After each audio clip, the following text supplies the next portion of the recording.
Hey everybody, welcome to Hello. Britpop React. You're me, BP1 and BP2. See ya. We are here with the biggest troll in the food industry, according to the Fact Files by the Fat Electrician, Taco Bell, mate. Okay, Taco Bell are the biggest what? Biggest troll. Biggest troll. We've got a Taco Bell in our town here. Opened recently. Always seems to be quite busy in there. I think I've done one sort of kind of Taco Belly thing. It just took too long. You've got all these choices. Do you want it in a wrap? Do you want it in this enchilada? Blah blah blah. I just want to go in and go. I'll have one of them and go. Yes. Too much faffing about. Yeah, it's a bit like Subway, isn't it? Yeah. There's a lot of faffing. All right. Yeah. Well, we're doing this one because the lovely Amanda. Oh, hi Amanda. Thanks, Amanda A. Popped over to buymeacoffee.com/BritpopReact, link in the description, and said, guys, check this one out. Yeah, so I'm looking forward to this Taco one. Bell. Yeah, Taco Bell. Yeah, I don't know too much Waffle about. House one was good, wasn't it? Yes, very good. Yes, troll. All right, we'll see what that means. Okay, from the effervescent Fat Electrician. Let's do it. This is going to be one of those times where you're like, man, I feel like I knew that. It just never really dawned on me until now. Today we're talking about Taco Bell, probably the biggest troll in the restaurant industry. Buh! That's not true. Have you read Wendy's Twitter? It's hilarious. Buh! Yeah, we know. Wendy's has a funny Twitter where they clap back at people in the comments section. Okay, what I need you to understand is that Taco Bell has been out here actively trolling entire government agencies, and they've been doing it since back in the 90s before the internet made that shit easy. They are quite literally one of, if not the only pioneer of meme-style marketing. And we're going to get into it right after word from our sponsor. This video is brought to you by Sheath. Okay, look, I'm not going to overcomplicate this. It's underwear with a pocket He gets into everything, doesn't he now? He does, yeah. He's got Sheath underwear and... Whoa! He was advertising the game last time, wasn't he? Yeah. Hang on, let's just skip past this. I'm sure, you know, we're not all about Sheath underwear. Not stick your junk in the pocket and then no, he's still on about sticking your junk in your pocket. Again. I'm gonna have a link in the discount code Never down below. Let's get back to the sheath. video. Our story begins in 1948 with a young man by the name of Glenn Bell. See what they did there? Glenn Bell, Taco Bell. Anyways, moving on. Glenn Bell has just returned home from serving his country as a cook in the United States Marine Corps. Okay, right out of the gate, things are already starting to add up. I've said it once and I'll say it again. You don't call up the Marines unless you want something dead, broken, or pregnant. And I've known that Taco Bell was military food all along. But Glenn didn't start off by selling Mexican food right out of the gate. He actually opened up a hot dog stand in San Bernardino, California, known as Glenn's Drive-In. And things go absolutely awesome. They go so awesome that after a couple of years, he opens up a second location and expands into not only selling hot dogs, but also selling hamburgers. But then another restaurant comes into San Bernardino, California, and they're also just trying to sell a bunch of hamburgers, a little company called McDonald's. So Glenn decides, you know what, I'm not going to try to out hamburger McDonald's. I'm going to go ahead and make a slight alteration to my menu. I'm not going to sell hot dogs and hamburgers anymore. I'm going to start selling tacos. And my favorite little fun fact about this is that Taco Bell's taco sauce is actually Glenn Bell's original recipe for the chili in his chili dog. Wait a minute. That's it. Einhorn is Finkel. Finkel is Einhorn. Einhorn is a man. Oh my God! Detective. What's your emergency? Yeah, did you guys know that tacos are just Mexican hot dogs? Services for emergencies only? Yeah, I know, but hear me out. This explains why Taco Bell's original slogan was always think outside the bun. Holy She is suffering from the worst case of hemorrhoids I have ever seen! Sorry, I got really distracted. Anyways, he goes from selling hot dogs and hamburgers, changes the name of his restaurant to Taco Tia, and now he starts selling tacos out of a drive-thru window. And his entire strategy is volume. He wants to sell as many tacos as possible, as cheaply as possible. He ends up selling tacos for 19 cents a piece, and the reason he's able to do that is he just streamlines the entire making or assembly process of a taco. And the way he does that is he pretty much exclusively utilizes hard shells. That way, the tacos are just easier to make and the shells are always ready. And to some degree, he's kind of credited with inventing the hard shell taco, which probably isn't true, but he's definitely the reason that they became so popular. And if you think that sounds crazy, it's absolutely not. You got to remember, this is like the 1950s. A lot of people in America that weren't near the southern border had never even heard of a taco, let alone had one. For a lot of people at this point in time, the first time they actually had Mexican food was at a Taco Bell once they started expanding. But regardless, the point is, Glenn Bell has officially just become the Henry Ford of tacos, okay? Just mass production. And to nobody's surprise, that goes great. He grows Taco Tia into multiple locations, ends up selling the entire brand off to another company, starts his own company to grow it again. This one is called El Taco. Does the same thing all over again, grows a company. So he builds up one company, sells it off, and then goes, oh, I'll do it again. Be that competitive entrepreneurial. now. Very, very entrepreneurial, isn't it? I mean, as you say, you gotta have some get up and go to sort of want to keep reinventing and coming back and doing it all over again. Fair play. Yeah, play. Company sells it off. This time he wants to do it a fourth time, but he wants to make it a franchise company and he wants to run the entire thing. So he needs some capital. He partners up with 4 players from the NFL's LA Rams, and they end up starting the very first Taco Bell in 1962. And absolutely nobody's surprised. They totally crush it. I mean, they're selling 19-cent tacos to Americans. It's basically a layup. In the NBA, though. Right. Again, no BRITS. Oh dear. Oh dear. Kennedy, Carter.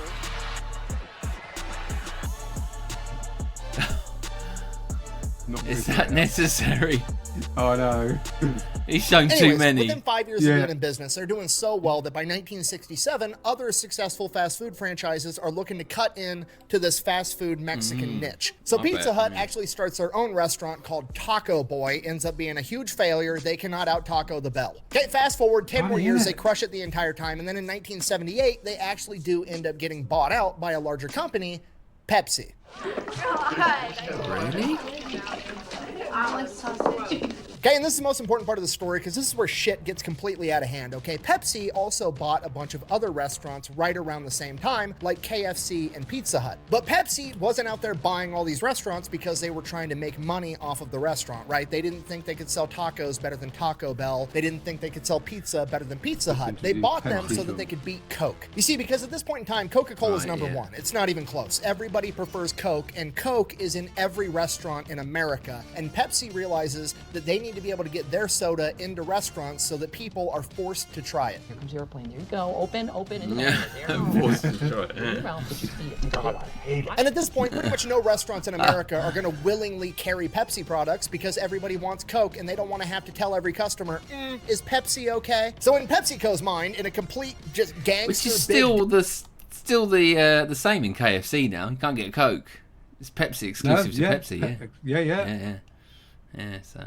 Dick move, they're like, you know what, fuck it, we're just gonna force restaurants to carry Pepsi. We're gonna buy out entire restaurant chains and then force them to carry Pepsi products, which is gonna force the customer to drink Pepsi, and then we're gonna get a following. And why this is important to Taco Bell's story is because the new owner of Taco Bell doesn't really give a shit about tacos. Okay, new mission is not to sell good quality Mexican food at a fair price. No, the new mission is get as many motherfuckers through the door as possible and force them to try Pepsi. And at this point, Taco Bell, aka the restaurant founded by a Marine, is like, I'm gonna do dumb shit and troll everybody. Which, to be fair, is a completely reasonable reaction when your entire company basically gets turned into a front to waterboard people with Pepsi. Okay, we're just gonna take the shenanigans from the top, okay? In 1992, Taco Bell hired Johnny Cash to be their spokesperson, right? And I know what you're thinking. Really? Why is that funny? Johnny Cash is awesome. Seems like a great spokesperson. A, I completely agree. But B, it's funny because he's the guy that got famous for singing The Ring of Fire. Okay, moving right along, the very next year, 1993, Demolition Man, the movie comes out. Okay, for those of you that are not familiar with this cinematic masterpiece, here's the entire plot line. We're gonna take Rocky, we're gonna put him inside of a popsicle, and then we're gonna thaw him out like 100 years in the future so that he can fight Blade with blonde hair. So Taco Bell jumps in and they're like, you know what? Make us every single restaurant in the future. During the storyline of this movie, have a little offshoot where you pepper in the fact that every restaurant in the world is now Taco Bell because there was restaurant wars and Taco Bell fucking won. Okay, the longer this story goes on, the more sense it makes that it was founded by a Marine. By the time 1996 rolls around, they decide they're not going to just troll their customers, they're going to start trolling everybody, including the United States government. So what they did for April Fools in 1996 is they took out a full-page ad in the 7 biggest newspapers in America claiming that Taco Bell had reached an agreement with the US government to purchase the fucking Liberty Bell and that they were renaming it the Taco Liberty Bell instead. Now, bear in mind, this is 1996. Public outcry is still moving pretty slow. There's no Twitter, there's no social medias where people can just immediately be a reactionary at the drop of a hat. No, if you want to be upset about something, you've got to write a letter or you've got to go get a phone book, track down somebody's phone number, and call them. There was so much public outcry that Very by true. The noon papers were of so April Fools, everything. the Philadelphia branch of the National Park Service had to have an emergency press conference and tell everybody that it was just a joke and that they didn't sell the Liberty Bell to a taco company. Also worth noting, because it's funny, the White House press secretary at the time, when he was asked about this joke, decided to be a complete smartass and respond by saying, and I quote, "The federal government is also selling the Lincoln Memorial to Ford Motor Company and renaming it the Lincoln Mercury Memorial." And my personal favorite, in 2001, the Russian/Soviet space station Mir was going to collide back to Earth. Okay, this is like the last remaining symbol of Soviet space travel success, and it is going to fall into the ocean. There's got to be his big break. We've got to follow him. So Taco Bell is Oh, like, no. fuck it, we're gonna get a giant inflatable target and stick it in that part of the ocean with a big ass bullseye that says free tacos here. And if the Russians can manage to hit this fucking target with their space station, we're gonna give free tacos to everybody in America. Okay, this is why Pepsi's my favorite soda brand. Do I like the taste? No, but I just like how much they hate the USSR. Okay, for those of you a little fuzzy on the timeline, the USSR disbanded in 1991, right? 6 years later, in 1997, Pizza Hut, the other restaurant owned by Pepsi, gets Mikhail Gorbachev, the former leader of the USSR, to appear in a Pizza Hut commercial to send the very clear, very loud message of communism can't out Pizza the Hut. And now, 4 years after that, the Mir space station, the last remaining symbol of Soviet success at literally anything, is about to fall out of orbit and collide with the planet, and a taco company is putting a giant target in outer space, offering free tacos to the entire country that beat them in the Cold War if they manage to hit this target with any remnants of the Soviet space station. Not only is this going to maximize the amount of people watching with anticipation as one of the last living memories of the Soviet Union dies, it's also one giant last middle finger letting them know, hey, we have complete confidence that you guys always miss. Which is exactly what happened. The Soviet space station did not hit the target, probably because it wasn't at point blank facing a wall, and Taco Bell did not have to buy everyone in America a taco. So Taco Bell is just god tier level shit talking and trolling. But on top of that, they also have brilliant marketing ideas. My personal favorite and most infuriating, mostly because it didn't stick around, was in 2017, Taco Bell collaborated with Lyft to have a taco mode inside of their app. And what taco mode was is that when you got picked up by your Lyft driver, they would then immediately take you to the closest Taco Bell drive-thru, let you get food, and then take you home from the bar. No way. How funny I is don't know that? how this feature didn't stick around longer. Maybe I'm in the minority, apparently, but this is exactly what I want, okay? I spent my entire childhood getting told don't talk to strangers. As a grown-ass adult, there's nothing I want more in my life than to be able to summon a stranger with my cell phone and have them take me to Taco Bell before dropping my drunk ass off at home. And you know what? I'm gonna order all the ridiculous... But that's a really good idea, because let's just say we'll subsidise it if you do that. Yeah. So it may cost them, let's say, $2 a delivery. But you're taking that person who's going to spend at least $10 in your establishment, so you're $8 up. Yeah. From one lift.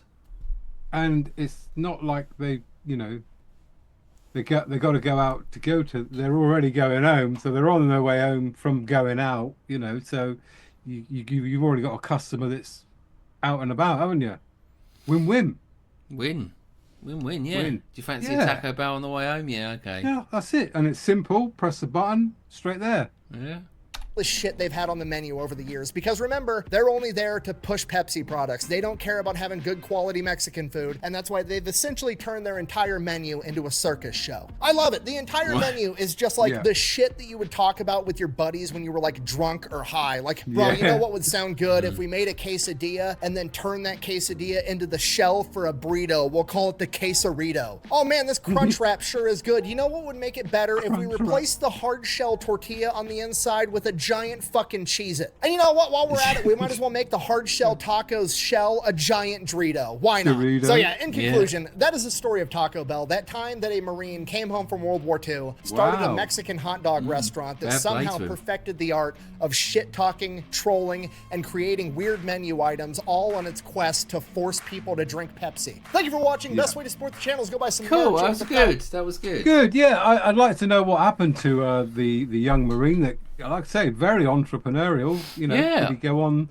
to do other things after selling that one, or just sit back and go, oh, I've built up enough, I'm going to sit back and enjoy the benefits of all my fruits of labor? But yeah, I had no idea, mate. I mean, probably like you say, the end bit there is why I can't be asked to go into Taco Bell, because there's too many options, too much going on.